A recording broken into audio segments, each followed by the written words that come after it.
Yeah. Hey, look, we have a Fox alert here on that note. This is in South LA, and we are looking at a SUV that is now stopped. It's almost in a residential area. A white SUV, and the driver's got the window open, and we don't know much about it looks like there was something coming from the this vehicle. pursuit took place, but you can see that driver's side tire smoking right there. So perhaps he's run over something. Do we know what street this is on? We don't, but from what we understand a little bit before we got onto this pursuit here, we understand that there were some spike strips that were laid down on the street, and so that perhaps is why there is smoke emanating there from the tires. So a police pursuit now underway on surface streets in South LA, and we just saw one of the LA Sheriff's Department helicopters there overhead. Look at him as he goes across that intersection there and across that crosswalk. Two people crossing that crosswalk as he makes this left turn. Onto Normandy. He's on Normandy now. Now this is a white Chevy, excuse me, turned off Normandy. This is a white Chevy Tahoe. Looks like a early 90s model. And we're told that the suspect is believed to be armed and dangerous, according to the LA sheriffs. I think armed says it all if you're in a police pursuit. Armed and dangerous. At this point, we do believe or can only see one person in this vehicle.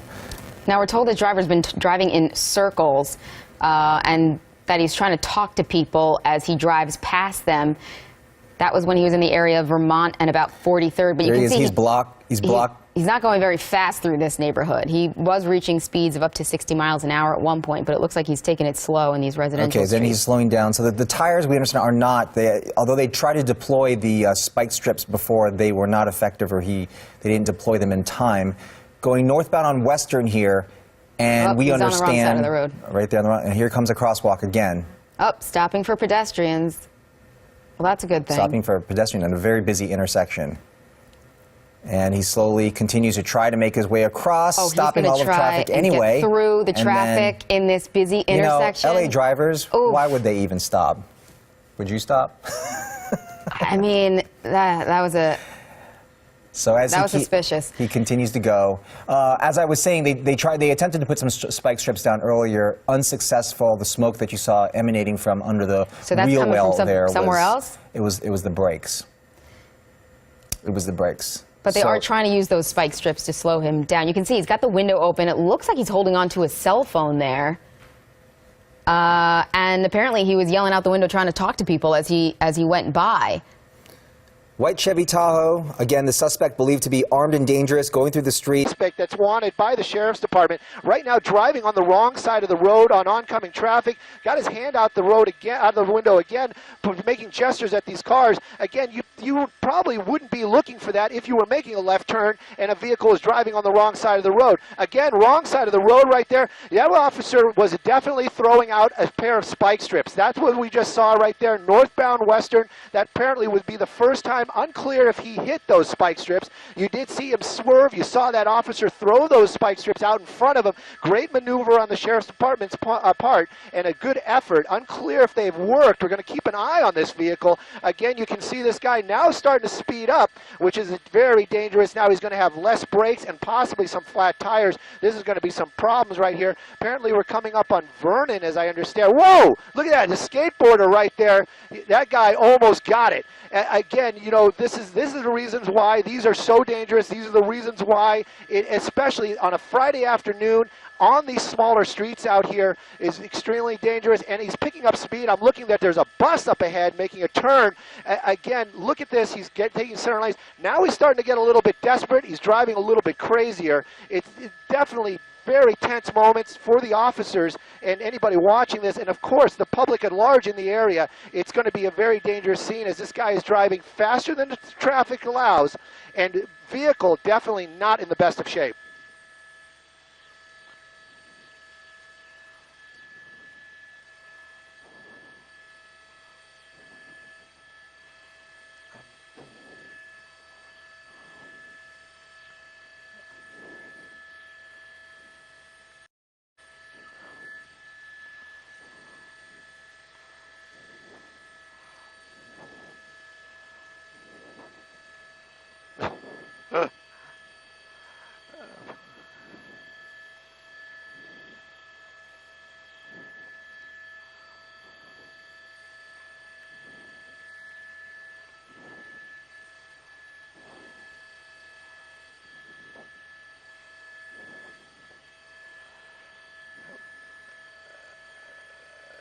Well, you know, it's funny you bring that up right now as we're coming up to another major intersection out here with a lot of cross traffic this afternoon. Again, Friday afternoon, very busy in the downtown area, South Los Angeles.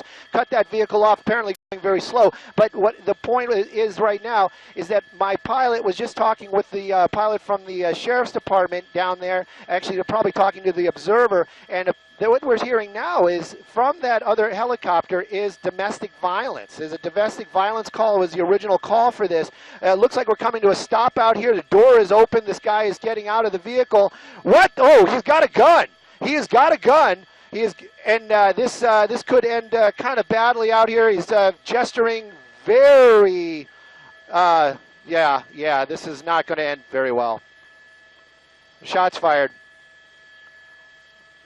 And he's still moving, still going out here. Sheriff's Department, he's still moving. You can definitely see a definite bullet wound to this gentleman, this suspect's back out here. It looks like he's collapsing, but he has not dropped the weapon. Has not dropped that weapon, and that is the problem out here. He's still got the weapon in his hand, and as long as that's going on, those officers will not approach him. And, you know, again, you can see the officers from the Sheriff's Department out here right now doing their tactical moves as this guy still has that weapon in his hand. You can see these officers got their guns out. They're giving him commands. Hopefully he'll be listening. Again, though, you can see the Sheriff's Department in force out here trying to get this guy to subdue. Very, very violent end to this pursuit. Apparently started as domestic violence. He landed on his back. I'm getting very clear orders not to show the suspect at all right now. So that's the reason why I'm not making that move. Last we saw him, he was laying on his back, but that weapon was still very clearly in his hand. And officers from the Sheriff's Department, as long as that suspect is armed, and you saw shots fired from that suspect at officers. So again, this is an extremely dangerous suspect. This vehicle that we're looking at right here, that okay, I thought maybe that might be a bullet wound.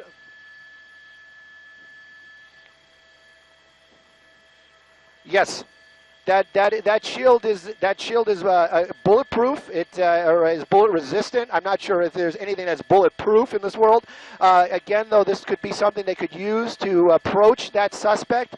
Again, I don't know if he dropped the weapon or threw it or what he has done with the weapon, but I can tell you officers right here, deputies from the Sheriff's Department, still have their weapons out. They're trying to formulate a plan to take this suspect into custody. Again, though, that suspect extremely defiant. And again, this is a very, very bizarre ending, very violent ending out here in the South Los Angeles area.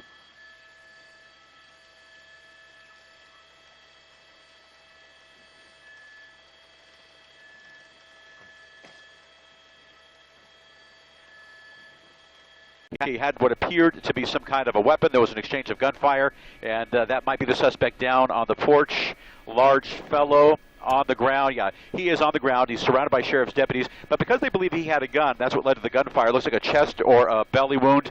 We don't know of anybody else who was in the car, but he was a kidnapping suspect. You can see there's some blood on the shirt as well, but LA County Sheriff's deputies, they're not sure exactly the condition of that suspect, so they're not sure if he's still armed, therefore dangerous, so they're keeping a little bit of a wide berth. They're trying to communicate with him just a little bit, but right now, I'm not sure if you can see my shot, but I can see the house surrounded by LA County Sheriff's deputies. They've got their guns drawn. If firefighters are here, at this point, they're being held out because this is still a potentially very volatile situation. Looks like when he got out of the car, you can see all the sheriff's deputies. You have our picture now. When he got out of that SUV, he jumped out, apparently made a run for it. And again, Mark, you saw this. I didn't, but I heard you mentioning that you believed he had a gun. There was an exchange of gunfire. I'm not sure if the suspect shot, but apparently LA County Sheriff's deputies did shoot at him. He made several threatening gestures at the end of the pursuit. He got out of the vehicle. Normally, people get out and they either give up or they run. Those are pretty much the two things they basically did. Okay. He did not do that. He reached into his waistband, and made several what would appear to be threatening moves and yelled at his pursuers, yelled at the sheriff's deputies, and gestured wildly. I couldn't tell from our vantage point, from Air 7, some 800 feet in the air, with the camera starting to widen out, whether he actually had a weapon in his hands, but the earlier reports were that the suspect was in fact armed, this kidnapping suspect as he was described to us. Yeah. So then that means that they would have been certainly justified, and if they saw a weapon in his hands, they would be justified in firing at him. He is on the porch of this house. You see a dog there? And there's a dog there that looks like it's tied up. He's laying down on his back. Watch that, Bull. And he is, I can't tell if he's got something in his hands or not. Yeah, we can't tell either. That looks like a dog from the house, from the neighborhood. He is still moving. He is down. He's shot. He is injured, and we do see that there is some blood on his shirt indicating he has been shot. And we're hearing now that he does have a gun in his hand. Okay. So that's why LA County Sheriff's deputies right now are keeping a little bit of a wide berth. Make the shot for you just a little bit wider. He apparently has been hit. He is bleeding, but he is still on the ground, and he is moving. And because Sheriff's deputies believe he does have a gun in his hand right now, it wouldn't be in anyone's wide berth for the LA County Sheriff's helicopter in the area. We can't tell if he actually is holding that gun in his hand right now. That's the information we did hear earlier from sheriffs on the ground. Here's some new information we just got. SWAT deputies from the LA County Sheriff's Department, they've been dispatched. Not sure what their ETA is, but they are on the way right now to assist in this situation. That suspect, as you can see, is down on the ground. Appears to have been shot by LA County Sheriff's deputies. We had a tighter shot a short while ago. He's up and he's moving now. That's incredible for someone to be shot, to have a bullet inside their flesh to pierce what appears to be his stomach or maybe his chest and still be able to sit up, communicate, and talk with sheriff's deputies. That is really astonishing. So they might want to also start thinking about, gee, maybe the guy is under the influence of some kind of drugs, alcohol, some kind of medication.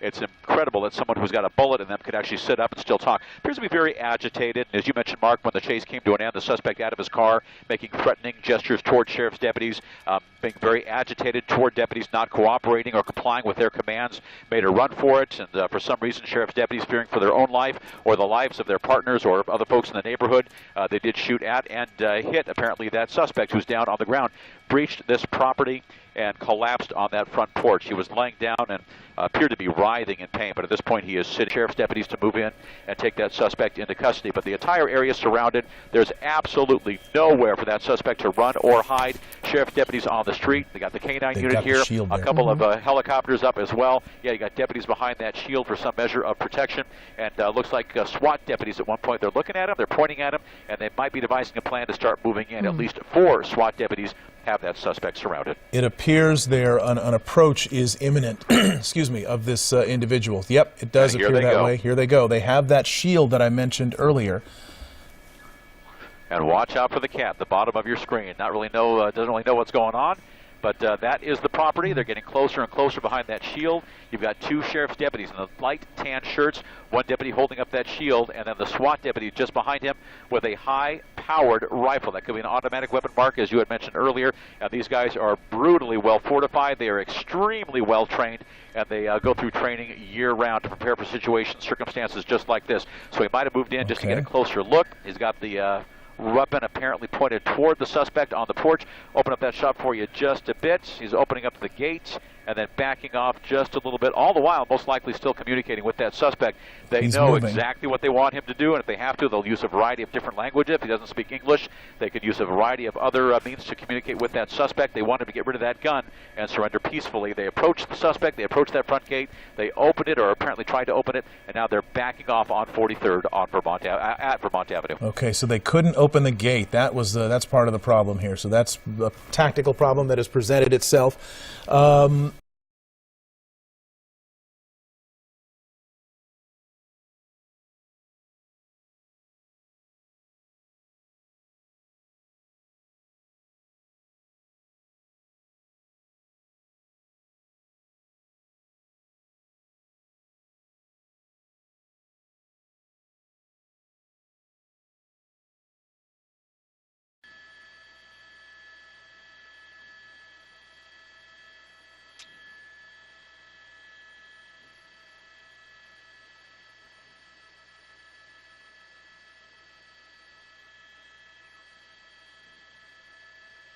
Copy, thank you.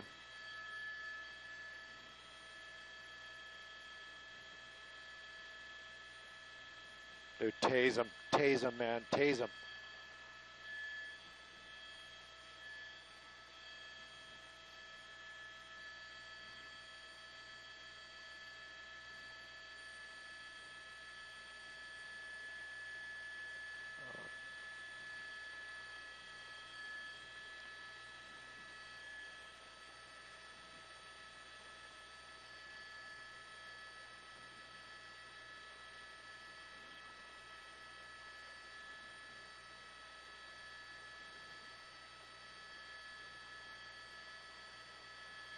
Man, look at this guy. This is crazy.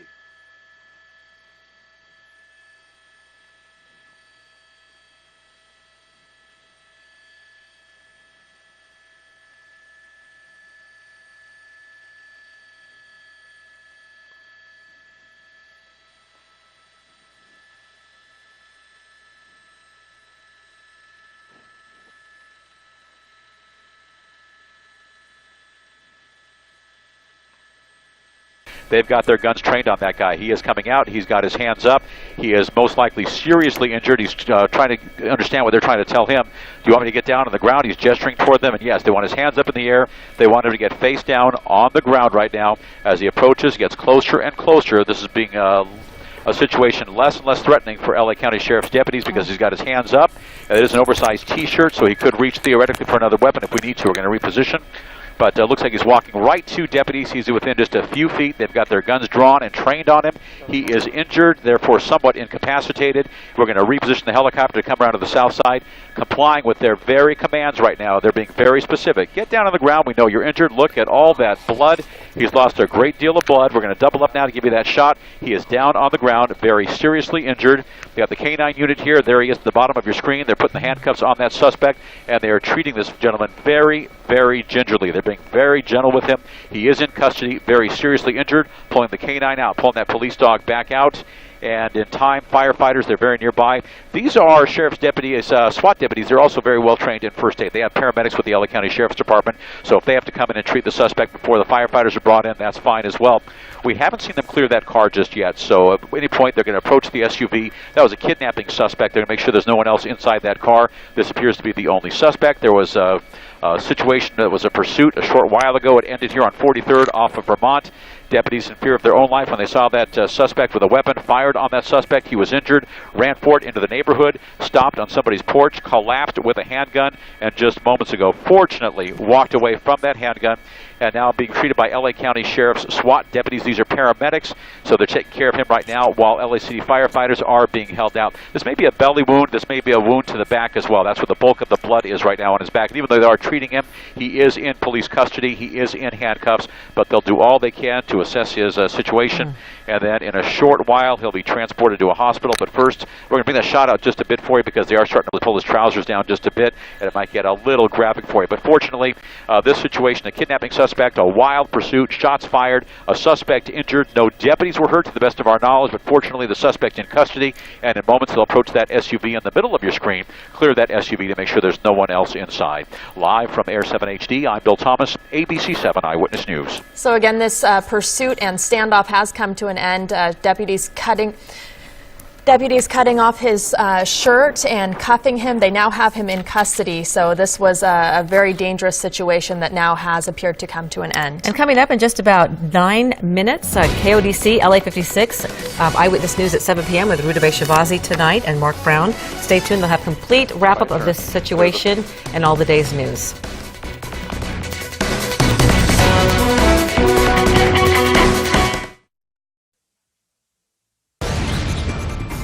And we welcome you back to the KTLA 5 News at 6:30. You can see the wounded gunman now being taken by SWAT officers and sheriff's deputies on a backboard. He's going to be taken to a nearby ambulance.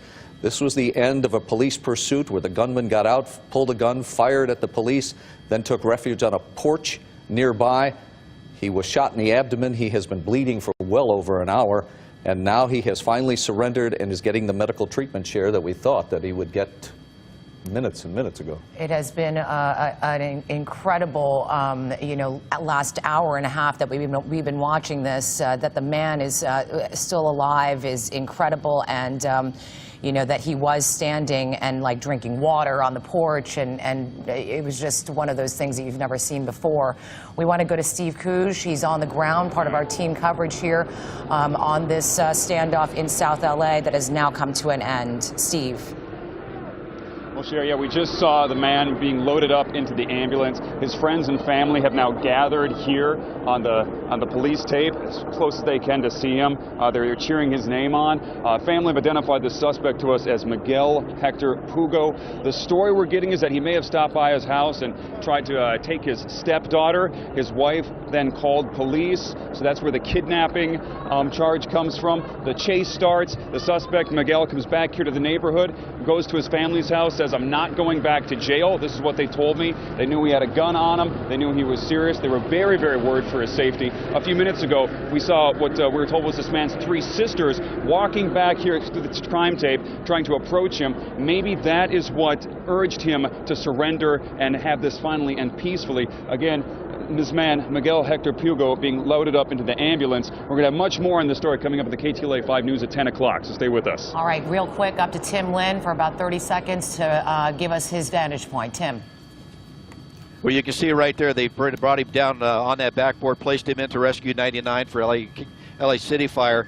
And once they get him established in that ambulance, off he'll go, more than likely over to County USC for trauma support there to treat him for that wound. So that's the latest. Let me send it back down to you. All right, Tim Lynn in Sky 5. The end of a police pursuit where the gunman fired as he got out of an SUV in South LA, fired at police. They fired back. They struck him. That was well over an hour and a half ago. The man stood bleeding on the porch. Now it's ended. He's getting medical attention. That's right. Thank you so much for joining us here on the KTLA News at 6 for this breaking news in South LA. We'll have more tonight on KTLA News at 10 and 11. Good night.